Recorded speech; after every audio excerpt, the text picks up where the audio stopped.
All right, so I've just finished watching episode 3 of Ancient Apocalypse, the Americas by Graham Hancock, and this one was really cool because I have firsthand experience of some of the sites that he's actually been to. So in this episode, he visits Sacsayhuaman, Cusco, and pays a lot of attention to the construction of the megaliths around Cusco. And one of the things that's really cool is I've actually been there. So in 2015, I was in Cusco for a retreat and had the good fortune to climb up the mountain, being with a little bit of altitude sickness, which may not have been the wisest thing in the world, but anyway, I did it. I climbed up to Sacsayhuaman and I got to put my hands on the stone of Sacsayhuaman. I also went to Machu Picchu on that trip and spent some time around Cusco looking at the various pieces of architecture and construction. And what struck me immediately, first day that I was there, is very much what Graham talks about in this episode, is that you can differentiate different times and methods of construction that are there. And that is very evident at Sacsayhuaman because the big stones that make up the quote-unquote fortress, which apparently is not really a fortress. It was great that Graham, once again, spoke to indigenous people and also spoke to archaeologists that look at these particular sites, that it was in fact a temple, not a fortress. And it has that vibe, I'm not going to lie. But what was very clear is that from the base of the giant megaliths that make up the walls, the base walls of this temple, then going to the top and taking a look, you can tell the construction is of two different orders. It's two different styles. It's very, very evident that that is not the same construction techniques by any stretch of the imagination.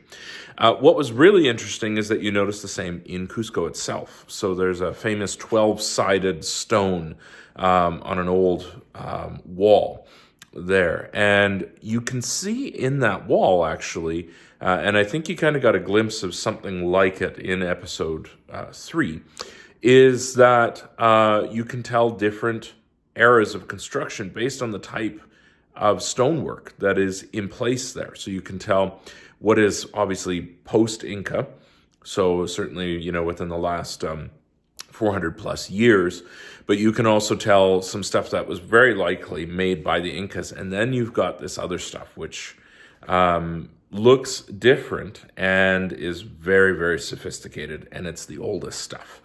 So again, I think Graham is onto something here in the sense of the Incas probably inherited the sites and probably did renovations on the sites, bringing their own construction techniques, etc.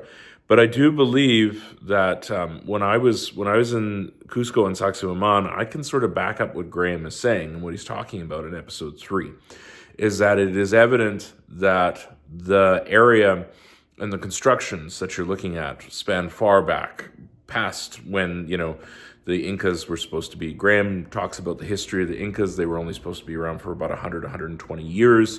They ended with the Spanish. They were only supposed to have been, started in the 1400s. It is very evident that what is indisputable Inca construction, if it's within that 100-year time span, there's stuff that's way older there, including the big megalithic stones at Sacsayhuaman. And so I think Graham is very, very much onto something here, because one of the things, and this is what one of the archaeologists in this episode actually had to say and concurred with him, is that let's say the Inca did construct those megalithic stones, those walls at the base of the temple at Sacsayhuaman. They still would have had the technology or the knowledge to get to a place to build them.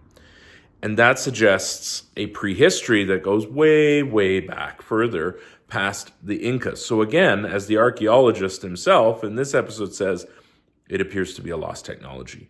And that's evident. I mean, you really cannot. In some spaces, you can tell the construction of the stones, there's been weathering and that sort of thing that's happened in between. And so, you can fit more than your hand in between some of those stones, really the big megalithic ones. But there are areas where that very fine original construction is very much there. And yeah, it's like it's melted. when Graham says that, it's dead on. It was exactly my impression when I got to Sacsayhuaman, because I'm looking at some of the larger stones.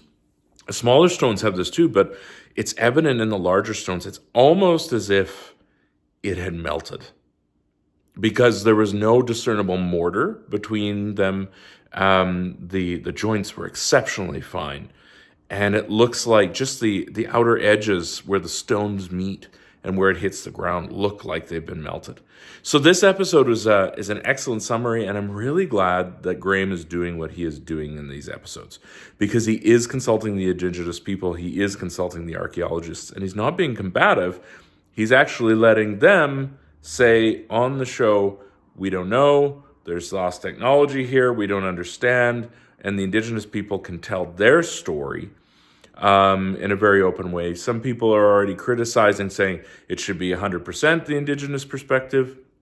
I believe that there should be absolutely room for the indigenous worldview and perspective in these, but I do also believe there is a value in going to the archaeologists, who many in that discipline criticize Graham, to allow the archaeologists to actually somewhat bolster Graham's argument. And the third episode of this is very much in line with that. So I'll keep watching and keep providing some commentary.